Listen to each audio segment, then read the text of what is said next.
Hello students, आज हम लोग पढ़ेंगे मोशन इन अ प्लेन के प्रैक्टिस क्वेश्चन का पार्ट फिफ्थ। यहाँ पर हम लोग ऐसे क्वेश्चन को सॉल्व करेंगे जिसकी हम लोग थ्योरी और उससे रिलेटेड प्रॉब्लम्स को पहले भी पढ़ कर आए हैं, यानी कि हम लोग ने इसके जो पिछले पार्ट्स थे उस पर इन सारी चीज़ों को पढ़ा था। तो मैं यहाँ पर थोड़ा सा आपको एक चीज़ बताना चाहूँगा कि जो भी चीज़ हम लोग यहाँ पर यूज़ कर रहे हैं फॉर एजुकेशनल पर्पजेज है, जैसे कि the images used in our slide deck are for educational purposes only. We respect the intellectual property rights of the original creator and the owners of these images. If you are the owner of of the images used in this deck and have any concern or issues, please contact us at sathi@iitk.ac.in and we shall remove the images. तो start करते हैं आज का हम लोग का जो lecture है, उस पे जो क्वेश्चंस हम लोग को देखिए 41 से 49 तक प्रैक्टिस क्वेश्चन है हमारे। ये रहा आज का पहला क्वेश्चन। मैं देखिए इस पे क्या करूंगा कि आपको क्वेश्चन थोड़ा सा एक्सप्लेन करूंगा, या कह लीजिए कि हिंट दूंगा। जो इस पे की पॉइंट्स होते हैं, कीवर्ड्स होते हैं, उनको समझाऊंगा। फिर उसके बाद मैं आपको दूंगा 10 सेकंड का समय उसको सॉल्व करने के लिए। फिर हम उसका जो सॉल्यूशन है उसको डिस्कस करेंगे। तो देखिए इस क्वेश्चन पर क्या कह रहा है। The ball whose kinetic energy is E is projected at an angle of 45 degree with respect to the horizontal. The kinetic energy of the ball at the highest point of its flight will be. तो हमें बताना है कि highest point पर kinetic energy कितनी होगी। यानी कि ये हमारा प्रोजेक्टाइल मोशन का क्वेश्चन है। तो हाईएस्ट पॉइंट पर जो वेलोसिटी होती है वो क्या होती है, अगर हम उसको फाइंड कर सके तो काइनेटिक एनर्जी भी फाइंड कर सकते हैं, क्योंकि जो काइनेटिक एनर्जी होती है हमारी वो पूरी डिपेंड करती है किसी ऑब्जेक्ट के वेलोसिटी पर। तो आप इस क्वेश्चन को सॉल्व करिए। मैं आपको 10 सेकंड का समय दे रहा हूं, उसके बाद फिर हम इसको डिस्कस करेंगे।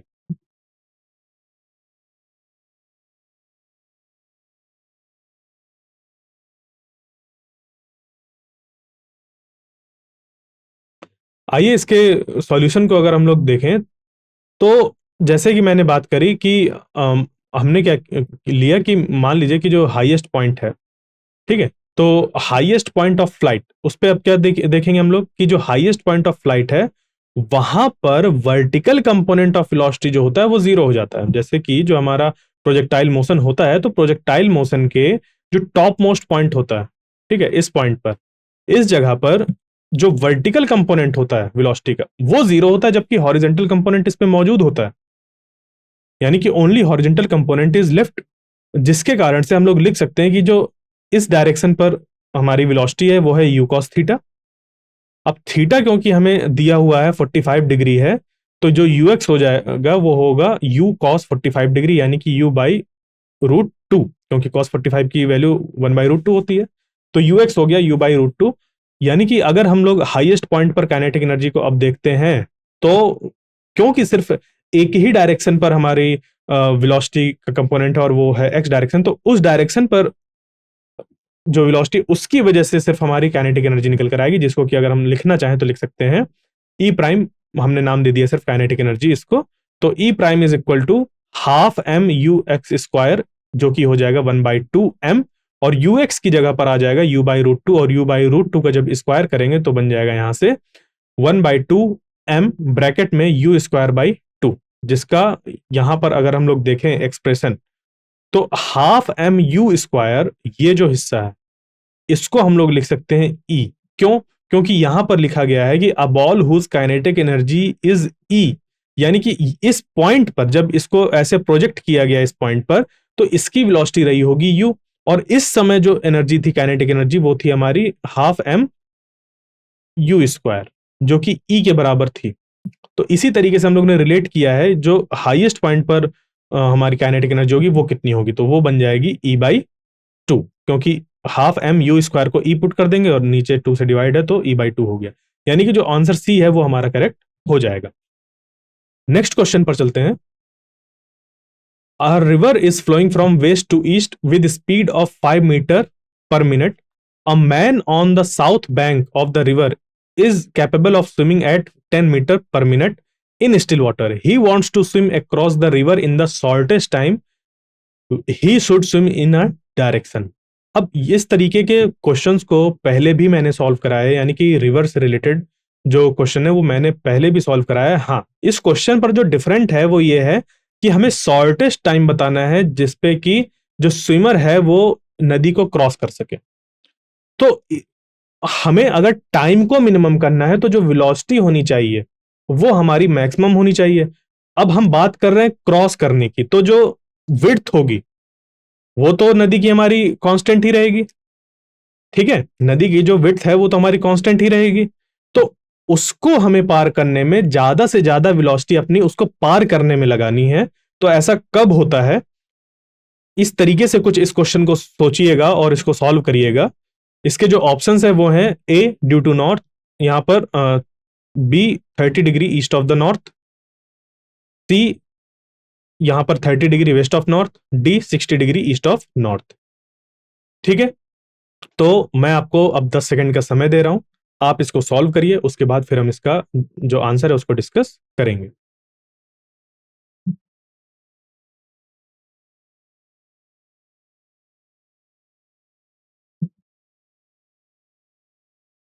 आइए इसके सॉल्यूशन को देखें। वैसे इसका जो आंसर होगा वो होगा हमारा ए। कैसे होगा अब समझाते हैं। ए का मतलब ये है कि जो स्विमर है उसको नॉर्थ डायरेक्शन पर ही मूव स्टार्ट करना चाहिए अपनी स्विमिंग। अब ये इसका क्या मीनिंग है, जो मैंने 2 पॉइंट्स बताए थे कि ये जो नदी की विड्थ है ये तो इतनी ही रहेगी, और इतने डिस्टेंस को पार करने के लिए जो स्विमर है उसको अपनी पूरी की पूरी वेलोसिटी को इस्तेमाल करना चाहिए, क्योंकि जब इस डायरेक्शन पर स्विमर की वेलोसिटी मैक्सिमम होगी तभी वो इसको सबसे कम समय में क्रॉस कर पाएगा। अब आपके दिमाग में आ रहा होगा कि अगर स्विमर ने इस तरफ स्विम करना स्टार्ट किया तो वो तो लुढ़कता हुआ यहां तक पहुंच जाएगा। तो ये इंटरेस्टिंग बात है कि यहां से यहां तक भले ही हमें दिख रहा हो जाते हुए, बट जो शॉर्टेस्ट टाइम होगा वो तभी होगा जब वो इस डायरेक्शन पर स्विम करना स्टार्ट करे। क्यों?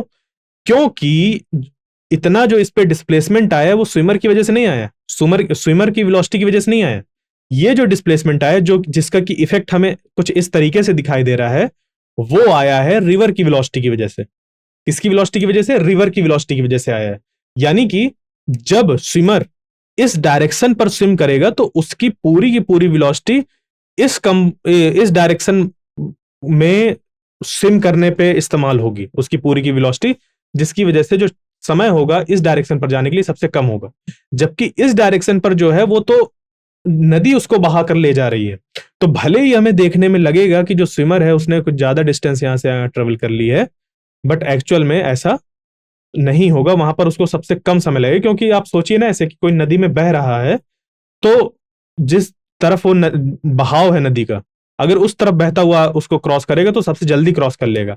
अगर इस तरफ कुछ इस तरीके से एंगल बनाता हुआ अगर वो जाएगा तो इसके नदी के बहाव को कैंसिल आउट करने के लिए इस वेलोसिटी का कुछ कंपोनेंट इस्तेमाल होगा, जिसके कारण से इस डायरेक्शन पर जाने वाली वेलोसिटी जो होगी वो कम हो जाएगी और इस पे लगने वाला समय बढ़ जाएगा, इसको क्रॉस करने वाला समय बढ़ जाएगा।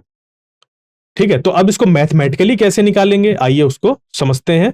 तो let the swimmer start swimming with velocity v along AC। हमने मान लिया एक कोई डायरेक्शन चूज कर ली जो कि बी की डायरेक्शन नहीं है, ए से बी की तरफ नहीं है, हमने कोई भी एक रैंडम डायरेक्शन चूज कर ली AC। तो with velocity v along AC in a direction making an angle theta with AB as shown in the figure. जैसे कि यहां पर हमें थीटा दिख रहा है AB के साथ, हमने मान लिया कि ऐसा है। और डी की अगर यहां पर डी ये विड्थ है रिवर की, तो जो समय लगेगा स्विमर को इस रिवर को क्रॉस करने में वो होगा T is equal to D by V cos theta. क्यों? क्योंकि हम लोग को पता है कि जब एक कांस्टेंट एक्सेलरेशन के अंदर कोई मोशन हो रहा होता है और वो भी हमारा मोशन इन अ प्लेन हो, तो हम उस मोशन को 2 इंडिपेंडेंट डायरेक्शन के मोशन पर ब्रेक कर सकते हैं, जैसा कि हम लोग प्रोजेक्टाइल मोशन पे भी करते हैं। उसी कॉन्सेप्ट का यहां पर यूज किया गया कि हमें देखना है कि उसको पार करने में कितना समय लगेगा, और पार करने के लिए जो डिस्टेंस है वो है हमारी डी। तो डी को हमने इस वेलोसिटी के कॉस कॉस थीटा कंपोनेंट यानी कि इस डायरेक्शन वाले कंपोनेंट के साथ इस तरीके से डिवाइड किया, तो T is equal to D by V cos theta आ गया। अब देखिए इस एक्सप्रेशन में अगर हमें टी को मिनिमम करना है, अगर हमें टी को क्या करना है, मिनिमम करना है, तो इस कंपोनेंट को मैक्सिमम करना होगा, यानी कि इस चीज को हमें मैक्सिमम करना होगा। तो कॉस थीटा जो मैक्सिमम होता है हमारा वो होता है 1, यानी कि थीटा बराबर 0 डिग्री। यानी कि स्विमर को इसी डायरेक्शन पर स्टार्ट करना होगा स्विम करना, तभी उसकी पूरी की पूरी वेलोसिटी इसको क्रॉस करने में इस्तेमाल होगी। वरना इसके वेलोसिटी का कुछ हिस्सा इस तरीके से पहले तो ये ब्रेक हो जाएगा और इसका कुछ हिस्सा इसके जो फ्लो है उसको ओवर करने में लगेगा, जो कि हमें यहां पर अभी नहीं चाहिए क्वेश्चन के अकॉर्डिंग। क्लियर? आगे बढ़ते हैं अब। तो ये क्वेश्चन समझ पे आ गया होगा कि यानी कि इसी कारण से हम लोग कहेंगे कि जो स्विमर है उसको नॉर्थ डायरेक्शन पर स्विम करना चाहिए। फिर वो नदी के इफेक्ट से वो बहता चला जाएगा, वो बात अलग है, बट वो सबसे कम समय में इस तरीके से उसको नदी को क्रॉस कर लेगा। क्लियर? चलते हैं नेक्स्ट क्वेश्चन पर। A ship A is moving westward with a speed of 10 km per hour and a ship B 100 kilometers south of A is moving northward with a speed of 10 km per hour. The time after which the distance between them is shortest and the shortest distance between them are. तो हमें time और उनके बीच की जो shortest distance है उसको बताना है। दो चीजें बतानी है कि वो समय, the time after which the distance between them is shortest, कितने समय बाद उनके बीच की डिस्टेंस शॉर्टेस्ट हो जाएगी, और वो जो शॉर्टेस्ट डिस्टेंस है वो कितनी होगी, ये चीज हमें फाइंड करनी है। तो यहां पर इसके हमें पूरी जो जो भी हमारा यहाँ पर सिचुएशन दी हुई है उसके अकॉर्डिंग हमें एक, क्योंकि देखिए है क्या कि यहाँ पर जैसे कि दो शिप है हमारे पास, तो एक के रिस्पेक्ट में दूसरे की वेलोसिटी ऐसे करके हमें देखनी होगी, तभी ये कुछ आंसर हमारा निकल सकता है। ठीक है, तो ये आपके लिए हिंट है। मैं आपको अब 10 सेकंड का समय दे रहा हूं, इसको सॉल्व करिए, उसके बाद फिर हम इसको सॉल्व करेंगे। ये रहा आपका समय।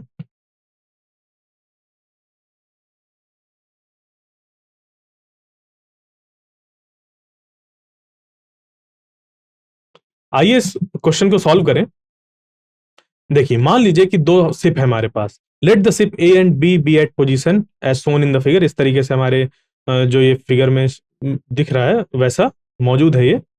अब यहां पर एक जो शिप है वो ये है और दूसरी ये है।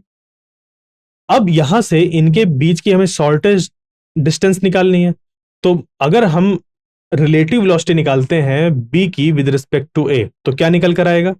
वो हो जाएगा, इसको मान लेते हैं वी आर।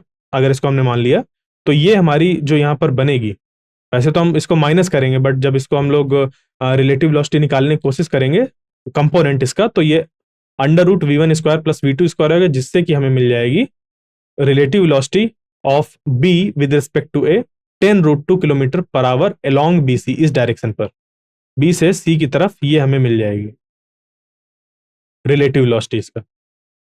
ओके, अब यहां पर इसके शॉर्टेस्ट डिस्टेंस की अगर हम लोग बात करें कि ए और सी के बीच की शॉर्टेस्ट डिस्टेंस क्या होगी, उसको हम लोग निकाल सकते हैं कि मान लीजिए कि डी है, वो शॉर्टेस्ट डिस्टेंस कितनी है, डी है।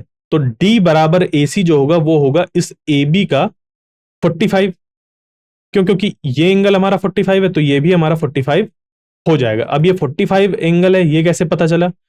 क्योंकि हम लोग जानते हैं कि मान लीजिए कि कुछ इस तरीके का अगर हमारे ट्राइंगल बना है और ये वाला कंपोनेंट और ये वाला कंपोनेंट अगर हमारा कैसा है, बराबर है, तो ये वाले जो एंगल होंगे ये वाले एंगल बराबर होंगे, आइसोसेल्स ट्राइंगल की प्रॉपर्टी। और क्योंकि यहां पर 90 डिग्री है तो बाकी बचे दो एंगल्स का सम भी हमारा 90 डिग्री होगा, यानी कि उसको दो इक्वल पार्ट्स पे जब हम लोग डिवाइड करेंगे तो ये 45 और ये भी 45 हो जाएगा। उसी से यहां पर इसको निकाला गया है।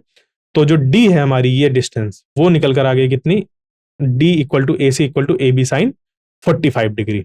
बस यहां पर अब हम लोग क्या करेंगे कि ये जो हमारी ये लेंथ है ये ए बी, ये इसको इस तरीके से कि 100 इंटू 1/√2 करेंगे, साइन 45 की वैल्यू 1/√2, जिससे कि निकल कर आ जाएगा 50√2 किलोमीटर। ये हमारी निकल कर आ गई। ओके, क्योंकि ये हमें डिस्टेंस दी हुई है ना ये, तो यहां से हमने इसको पुट किया तो ये आ गया 100 इंटू 1/√2 और ये 50√2 किलोमीटर ये निकल कर आ गई इसके बीच की शॉर्टेस्ट डिस्टेंस। अब अगर हमें शॉर्टेस्ट टाइम निकालना है तो शॉर्टेस्ट टाइम हमारा निकल कर आ जाएगा T is equal to D by V R. D by V R ये निकल कर आ जाएगा, ये सेम ही नोटेशन यहां पर लेना होगा, वी आर हो गया। ठीक है, तो T is equal to D by V R, ये हो गया 50√2 डिवाइडेड बाई ये जो निकल कर आया 10√2, जिससे कि 5 आवर्स निकल कर आ गई हमारी वो टाइम जिसपे कि जो हमारे ये जो दो शिप्स हैं वो शॉर्टेस्ट डिस्टेंस पर होंगे। तो एक तो हमारा शॉर्टेस्ट डिस्टेंस ये निकल कर आ गया और शॉर्टेस्ट टाइम जितने में वो जितने समय में वो शॉर्टेस्ट डिस्टेंस तक पहुंचेंगे वो हो गया 5 आवर्स, यानी कि जो ऑप्शन बी है वो करेक्ट हो गया। चलते हैं नेक्स्ट क्वेश्चन पर। A particle is moving eastwards with a velocity of 5 metre per second, यानी कि ईस्ट डायरेक्शन पर ऐसे मूव कर रहा है 5 मीटर पर सेकेंड की स्पीड से। In 10 seconds the velocity changes to 5 metre per second northward. 10 second बाद जो वेलोसिटी है वो नॉर्थवर्ड हो गई। कैसी हो गई? नॉर्थवर्ड डायरेक्शन पे हो गई। ठीक है, तो the average acceleration in this time is, तो जो एवरेज एक्सेलरेशन होगा इस समय वो क्या होगा ये हमें बताना है। ठीक है, तो मैं आपको 10 सेकंड का समय दे रहा हूं, उसके बाद फिर हम इसको सॉल्व करेंगे। ये रहा आपका 10 सेकंड का समय।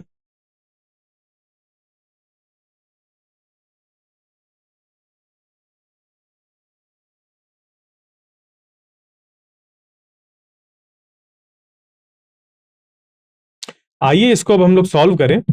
तो देखिए इस पे हम लोग को ये दिया हुआ है कि एक पार्टिकल जो है उसकी एक तरीके से कह लीजिए कि जो पहले वेलोसिटी थी वो कितनी थी, 5 metre per second eastward direction पर।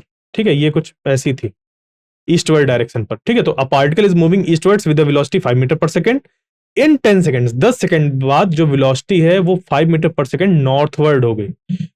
ठीक है, किस डायरेक्शन पर हो गई? नॉर्थवर्ड डायरेक्शन हो गई 10 सेकेंड बाद। तो जो एवरेज एक्सेलरेशन होगा इस समय वो कितना होगा, यानी कि हमें change in velocity divided by change in जितने समय पर हुआ, यानी कि वही टाइम टेकन, उससे करना होगा, हमारा आंसर निकल कर आ जाएगा। तो हम क्या करेंगे, यहां पर वेक्टर्स का इस्तेमाल करेंगे। और कैसे इस्तेमाल करेंगे आइए देखते हैं। हमें जो वेलोसिटी दी गई है वो दी गई है, अगर हम लोग इसको कोऑर्डिनेट सिस्टम के साथ एसोसिएट करें तो वेलोसिटी दी गई है हमें ईस्ट डायरेक्शन यानी कि एक्स डायरेक्शन पर, यानी कि आई कैप हम लिख सकते हैं। तो जो हमें शुरुआत में वेलोसिटी दी गई है इस पार्टिकल की वो है 5 आई कैप, ऐसे लिखा जा सकता है। उसके बाद अब ये किधर हो गई? 10 सेकंड बाद किस डायरेक्शन पर? वाई डायरेक्शन पर। तो वाई डायरेक्शन पर क्या हो जाएगा, यहां पर इसको लिख सकते हैं ना, v2 is equal to 5j, ये लिखा जा सकता है। लिख दिया इसको, v2 is equal to 5j, ये हो गया। ठीक है, तो अब हमें चेंज इन वेलोसिटी निकालना है। चेंज इन वेलोसिटी कैसे निकल कर आएगा?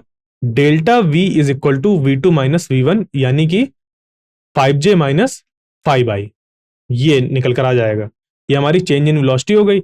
इसका हम लोग निकाल लेंगे मैग्नीट्यूड। तो मैग्नीट्यूड जो इसका निकल कर आएगा वो इसका स्क्वायर प्लस इसका स्क्वायर डिवाइड और फिर अंडर रूट ले लेंगे, तो जिससे कि ये हो जाएगा 5 स्क्वायर प्लस 5 स्क्वायर और इसका रूट यानी कि रूट 25, और फिर और 25 इंटू 2, इस तरीके से ये बन जाएगा 25 इंटू 2 यानी कि 25 इंटू 2। तो 25 पे ये बाहर आ गया 5 और रूट 2 अंदर रह जाएगा। ठीक है, तो यही निकल कर आ गया कि delta V is equal to 5 root 2, ये हो गया। यहां से बस अब हमें क्या करना है, एक्सेलरेशन ही तो फाइंड करना था। तो हमने यहाँ पर 5 रूट 2 लिखा, इसका मैग्नीट्यूड 10 से डिवाइड किया, जिससे कि हमें मिल गया 1 by root 2 metre per second square. ये है एक्सेलरेशन का मैग्नीट्यूड। हमें एक्सेलरेशन का डायरेक्शन भी चाहिए, तो उसके लिए हम लोग क्या करेंगे कि ये जो हमें एक्सेलरेशन मिला है ये किस डायरेक्शन पर होगा। अगर हम लोग इसको वेक्टर बनाएं, ठीक है, क्योंकि चेंज इन वेलोसिटी अगर हम लोग देखेंगे तो हमारी जो इनिशियल वेलोसिटी थी वो इस डायरेक्शन पर, फाइनल वेलोसिटी इस डायरेक्शन पर। तो इसके लिए अगर हम लोग बनाएंगे तो ये बन जाएगा कुछ ऐसा। ये हो गई हमारी पहले वेलोसिटी, उसके बाद ये ये दूसरी वेलोसिटी, तो इससे यहां ये कंपोनेंट हमारा बन जाएगा। ओके, जिसके कारण से हम लोग कह सकते हैं कि जो यहां पर हमें वेलोसिटी चेंज इन वेलोसिटी मिल रहा है वो मिल रहा है इस डायरेक्शन पर। इसको अब हमें फाइंड करना है, तो कैसे करेंगे? इसके लिए हम लोग tan alpha is equal to जो यहां पर हमारे वेलोसिटी के कंपोनेंट थे उसको डिवाइड कर देंगे। तो ये वाला जो है ये जो ये जे वाला है वो हो जाएगा 5 डिवाइडेड बाई -5, जिससे कि ये -1 निकल कर आ जाएगा। यानी कि अब -1 किस डायरेक्शन पर होगा? -1 होगा हमारा नॉर्थ वेस्ट डायरेक्शन, ये वाला। ठीक है, अगर हमारा +1 निकल कर आता tan अल्फा, इसका मतलब ये होता कि ये इस डायरेक्शन पर होता। क्योंकि ये माइनस निकल कर आया तो ये इस डायरेक्शन पर होगा। स्लोप याद आ रहा होगा आपको। ठीक है, बस यहां से हमारा निकल कर आ गया कि जो एक्सेलरेशन है वो है नॉर्थ वेस्ट डायरेक्शन पर 1 by root 2 metre per second square, यानी कि आंसर डी हमारा करेक्ट हो गया। आगे चलते हैं अगले क्वेश्चन पर। A boy can throw a stone up to a maximum height of 10 meter. The maximum horizontal distance that the boy can throw the same stone up to will be. तो एक boy एक stone को throw कर रहा है, maximum height वो इतना throw कर सकता है, ठीक है, एक मैक्सिमम हाइट इतना कर सकता है। तो मैक्सिमम हॉरिजॉन्टल डिस्टेंस कितनी होगी अगर वो चाहे उसको थ्रो करना? आप इसको कैलकुलेट करिए, मैं आपको 10 सेकंड का समय दे रहा हूं, उसके बाद फिर हम इसको डिस्कस करेंगे।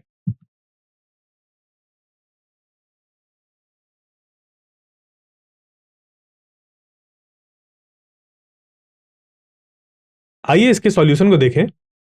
तो यहां पर क्या है कि एक बॉय ने एक स्टोन को थ्रो किया और वो मैक्सिमम हाइट 10 मीटर थ्रो कर सकता है, यानी कि मैक्सिमम हाइट अगर वो थ्रो कर सकता है तो उसको मैक्सिमम यहां इनिशियल वेलोसिटी भी उसको देना होगा, हाँ है ना। अगर वो इसको स्टोन को वो मैक्सिमम हाइट 10 तक पहुंचा सकता है, यानी कि जो उसकी हाइट है वो मैक्सिमम उसको 10 मीटर तक पहुंचा सकता है, तो इनिशियल वेलोसिटी के साथ उसको थ्रो किया होगा ना, तो वो इनिशियल वेलोसिटी जो है वो कितनी होगी उसको हम लोग फाइंड कर लेंगे। कैसे? वही जो हमारी इक्वेशन है ये वाली v² minus u² is equal to 2gs। अब यहां पर क्योंकि हमें इस तरफ अगर वेलोसिटी हम लोग ले रहे हैं तो ये माइनस जी हो जाएगा, यानी कि यहाँ पर माइनस अपीयर होगा। फाइनल वेलोसिटी हमारी 0 हो जाएगी और इनिशियल वेलोसिटी ही तो हमें फाइंड करनी है, तो v² minus u² is equal to -2g, और इसको h मान लें अगर पूरी हाइट को, जो कि है 10 मीटर, तो ये h हो जाएगा। यहां से ये क्योंकि 0 है तो कैंसिल आउट हो जाएगा, मतलब 0 हो जाएगा सिंपली, और ये जो माइनस है ये कैंसिल आउट हो जाएगा, जिससे कि u is equal to √2gh निकल कर आ जाएगा, ये वाला expression u is equal to √2gh। और यहां से फिर √2 इंटू जो g है उसकी वैल्यू आ जाएगी और जो h है उसकी वैल्यू आ जाएगी, क्योंकि ये भी 10 हमने लिया और जो एक्सेलरेशन ड्यू टू ग्रेविटी वो भी 10 है, तो ये निकल कर आ जाएगा 10√2, यानी कि जो इनिशियल वेलोसिटी है वो हमें मिल गई 10√2। बस अब हमसे क्या कहा गया है कि the maximum horizontal distance that the boy can throw the same stone up to will be. अब इसी को वो मैक्सिमम कितनी दूर तक फेंक सकता है? तो प्रोजेक्टाइल मोशन में हम लोग ने पढ़ा है कि अगर किसी ऑब्जेक्ट को, किसी बॉडी को, किसी बॉल को हम फेंकते हैं और चाहते हैं कि वो हॉरिजॉन्टल डायरेक्शन पे मैक्सिमम जाए, तो वहां पर हमारे पास कॉन्सेप्ट आता है रेंज का, यानी कि जो रेंज है वो होता है हमारा मैक्सिमम डिस्प्लेसमेंट उस पार्टिकल का। तो range is maximum when projectile is thrown at an angle of 45 degree. तो हम क्या करेंगे यहाँ पर R max is equal to u²/g इसका इस्तेमाल करेंगे, क्योंकि यहाँ पर जो साइन 2θ होता है, क्योंकि आर का जो फॉर्मूला होता है वो होता है u² साइन 2θ, और क्योंकि हमें मैक्सिमम करना था तो ये वैल्यू 1 हो जाएगी, थीटा बराबर 45 रखकर, जिससे कि साइन 2 इंटू 45 यानी कि 90, तो साइन 90 की वैल्यू 1 हो जाएगी, और ये मैक्सिमम वैल्यू होती है साइन की। इस वजह से इसको यहां से ऐसे हटा दिया गया और ये हो गया r is equal to u²/g। Okay, r is equal to u²/g। अब u की वैल्यू हमने यहां पर पुट कर दी, तो ये हो गया 10√2 का स्क्वायर डिवाइडेड बाई 10, यानी कि ये बन जाएगा 10 इंटू 10 इंटू 2, ठीक है, ये हो जाएगा 10 इंटू 10 इंटू 2, एक 10 से एक 10 कैंसिल आउट हो जाएगा, बचेगा 10 इंटू 2 यानी कि 20। तो 20 मीटर रेंज निकल कर आ गई, यानी कि जो हमारा ऑप्शन डी है वो करेक्ट हो जाएगा। क्लियर? आगे चलते हैं अब नेक्स्ट क्वेश्चन पर। A water fountain on the ground sprinkles water all around it. If the speed of water coming out of the fountain is v, the total area around the fountain that gets wet is. यानी कि देखिए एक water fountain है, वो अपने चारों तरफ क्या कर रहा है, पानी को स्प्रिंकल कर रहा है, तो जो स्पीड है वाटर की जो वहां से निकल रहा है वो कितनी है, v है। अगर तो कितने एरिया पर वो जो फाउंटेन होगा, पूरे एरिया को कितने एरिया पर कवर करेगा, समझ गए ना? यानी कि ऐसा कुछ प्रोजेक्टाइल जैसा ही बनेगा, हाँ या ना? बस इसी को ही हमें इस्तेमाल करना है। तो ये रहा आपके पास 10 सेकंड का समय, इसको सॉल्व करिए, उसके बाद फिर 10 सेकंड के बाद हम इसको बताएंगे।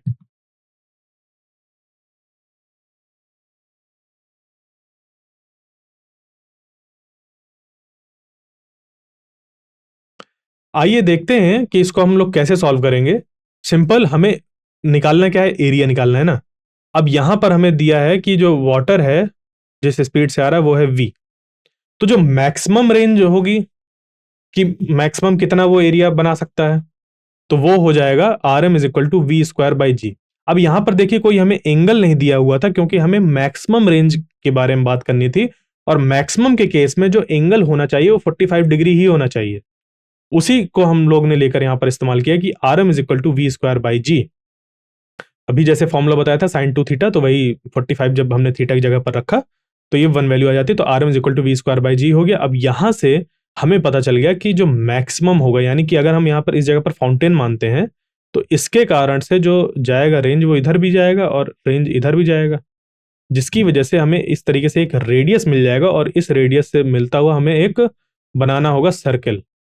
ठीक है, कुछ ऐसा सर्कल बनाना होगा जो कि क्या करेगा, इसको मतलब एरिया को रिप्रेजेंट करेगा कि कितने एरिया को वो कवर कर रहा है। ये कुछ ऐसा हो जाएगा ना कि यहाँ पर अगर बीच में फाउंटेन है तो इधर से इधर ये जा रहा है और इधर से इधर जा रहा है, और यही हमारा रेंज निकल कर आ गया। यानी कि पाई आर स्क्वायर, सिंपल सा हमारे पास ये बचता है, तो पाई आर एम स्क्वायर करेंगे जब, तो ये हो जाएगा pi into V square by G का होल स्क्वायर, जिससे कि ये बन गया pi into V to the power 4 by G square. ये निकल कर आ गया, यानी कि ऑप्शन जो ए है वो करेक्ट हो जाएगा। Next question, two fixed frictionless inclined plane making an angle 30 degree and 60 degree with the horizontal are as shown in the figure. Two blocks A and B are placed on the two planes. यहां पर दो इस तरीके से इनको place कर दिया गया इन प्लेन्स पर A और B को। एक जो है इस पे इंक्लिनेशन हमारा 30 डिग्री है और दूसरे पे 60 डिग्री है। What is the relative vertical acceleration of A with respect to B? A का वर्टिकल एक्सेलरेशन क्या होगा विद रिस्पेक्ट टू बी। यहां पर बहुत इंटरेस्टिंग चीज ये है कि जो इस पे acceleration due to gravity act हो रहा है, उसके कारण से इसमें एक एक्सेलरेशन निकल कर आएगा, और फिर वो जो एक्सेलरेशन निकल कर आता है उसका हमें कंपोनेंट इस वर्टिकल डायरेक्शन पर निकालना होगा, और उनके बीच में फिर रिलेटिव हमारा एक तरीके से कह लीजिए रिलेटिव एक्सेलरेशन फिर फाइंड करना होगा। समझ गए? तो इस चीज को आप ध्यान दीजिए और इस क्वेश्चन को सॉल्व करिए। इसके जो ऑप्शन है वो है 4.9 metre per second square in horizontal direction, 9.8 metre per second square in vertical direction, 0 या फिर 4.9 metre per second square in vertical direction. तो क्या होगा इसका आंसर, सॉल्व करिए, उसके 10 सेकंड बाद फिर हम आपको इसका सॉल्यूशन बताएंगे। ये रहा आपका समय।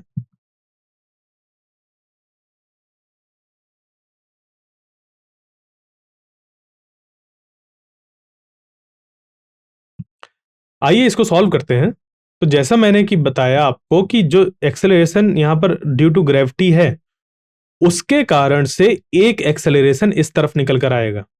तो अगर हम लोग इसको निकालने की कोशिश करें तो ये वाला एंगल और ये वाला एंगल यहां पर बराबर होगा, ये होगा 90 माइनस थीटा, जिससे कि हम कह सकते हैं कि इधर जो कंपोनेंट है इस जी का वो है जी साइन थीटा। अगर ये इधर कॉस थीटा है तो ये जी साइन थीटा हो गया।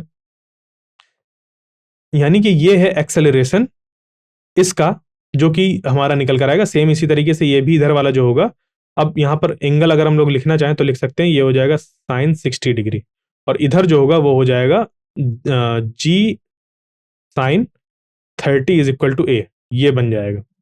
ठीक है, ये दो हमारे कंपोनेंट बन गए इस जी के जो कि इस पे एक्ट हो रहे हैं। अब ये जो एक्सेलरेशन निकल कर आया है, इसके हम लोग को दो कंपोनेंट निकालने हैं। ये जो निकलकर आ गया है एक्सेलरेशन ए, इसके अब दो कंपोनेंट निकाले। अब भूल जाइए, अब भूल जाइए कि यहां पर जी जैसा कुछ है। हमें दो एक्सेलरेशन मिल गया, एक ये मिल गया, एक इधर मिल गया, दोनों के लिए अलग अलग। अब इस ए के दो कंपोनेंट निकालने हैं, एक इस डायरेक्शन पर और एक इस डायरेक्शन पर। समझे बात को?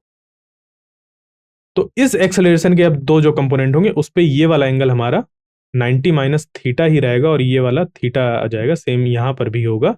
बस अब आप क्या करेंगे, जी साइन 30 डिग्री, इसके लिए अगर हम लोग निकाले इसके लिए, तो जी साइन 30 और cos 90 minus 30 is equal to vertical direction पर जो एक्सेलरेशन होगा वो निकल कर आ जाएगा बी के लिए। ठीक है, यानी कि कॉस 90 माइनस 30 ये भी साइन 30 ही हो जाएगा। यानी कि साइन 30 और साइन 30 का मल्टीप्लाई होगा जब, तो ये स्क्वायर बन जाएगा।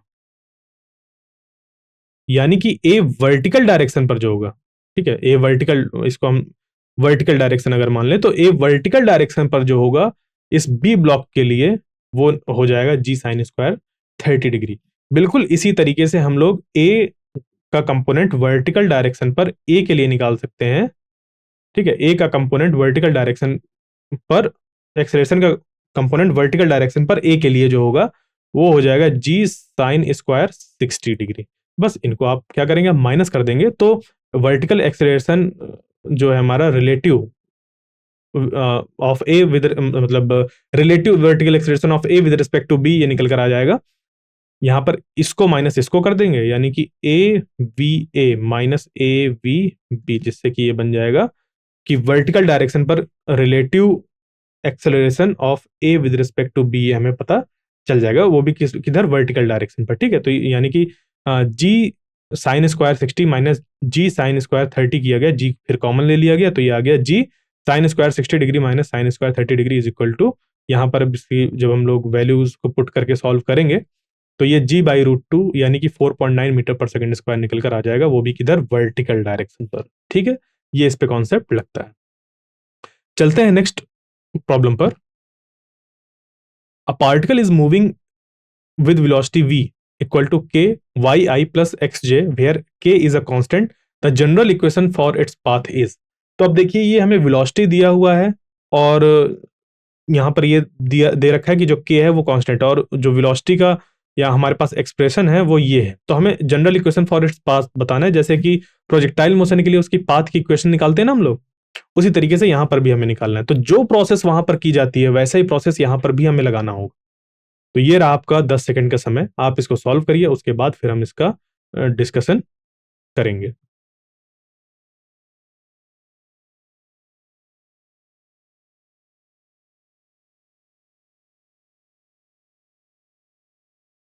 आइए इसको अब सॉल्व करें।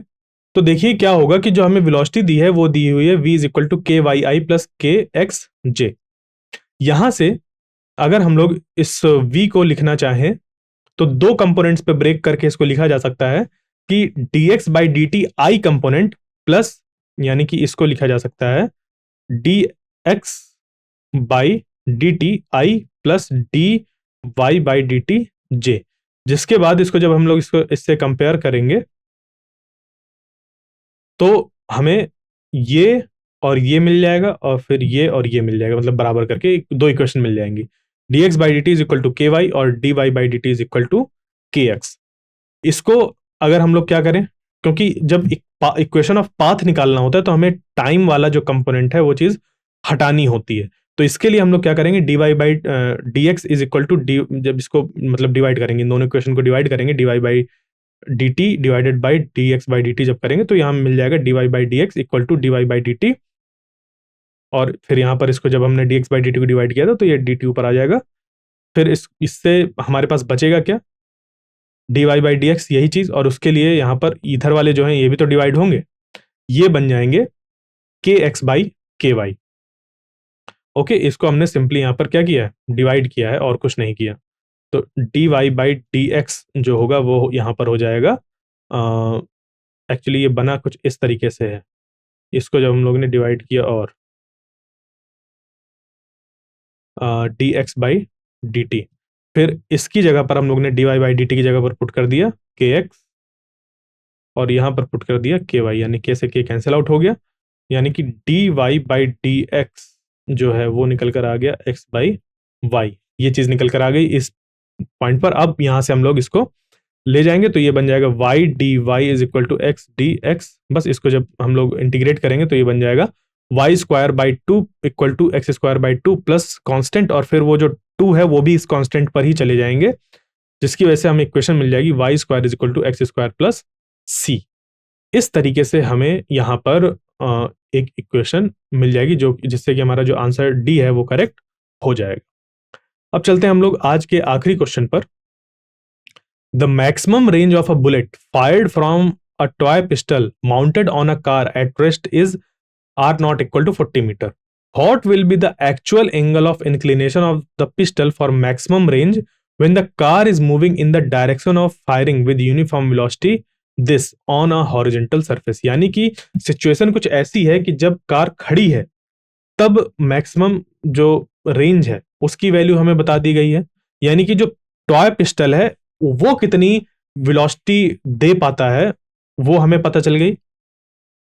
अब उसके बाद अगर कार भी मूव कर रही हो, what will the acute angle of inclination of the pistol for maximum range when the car is moving in the direction of firing with uniform velocity. This जो कार की वेलोसिटी वो भी इतनी दी हुई है अगर, ओके।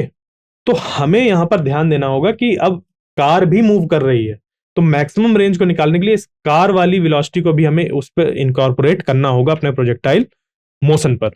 तो मैं आपको 10 सेकंड का समय दे रहा हूं, आप इसको सॉल्व करिए, उसके बाद फिर हम इसको डिस्कस करेंगे।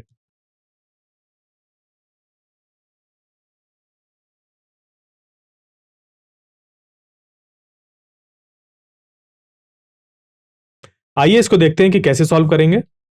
तो जो क्वेश्चन दिया हुआ है ये हमें मैक्सिमम रेंज दी हुई है जब कार खड़ी थी, ये रेंज दी हुई है, यानी कि r naught is equal to 40 metre. और हम लोग अभी देख कर आए हैं फॉर्मूले कि जो मैक्सिमम रेंज का फॉर्मूला होता है वो होता है R M is equal to U square by G. होता है कि नहीं होता?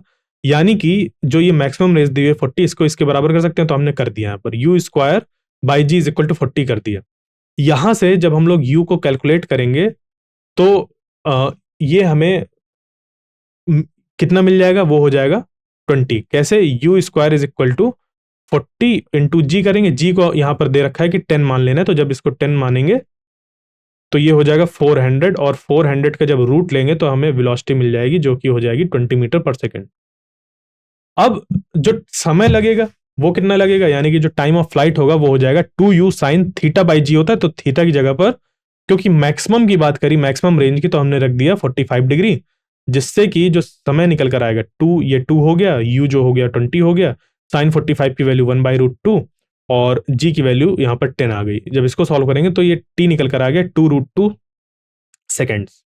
ठीक है, ये निकल कर आ गया टाइम टाइम की वैल्यू 2√2 सेकेंड्स। तो when car is moving with speed, अब कार को भी हमने मूव करा दिया किस वेलोसिटी से, v is equal to 20 metre per second. तो अब होगा क्या कि ये जो इसका हॉरिजेंटल डायरेक्शन पर कंपोनेंट होगा, जैसे कि ये जो u थी हमारी, u, इस u का, ये यहां पर एक्चुअली u है, इस u का जो हॉरिजेंटल कंपोनेंट पर जो होगा वो कितना हो जाएगा, यहां पर ये थीटा होता है।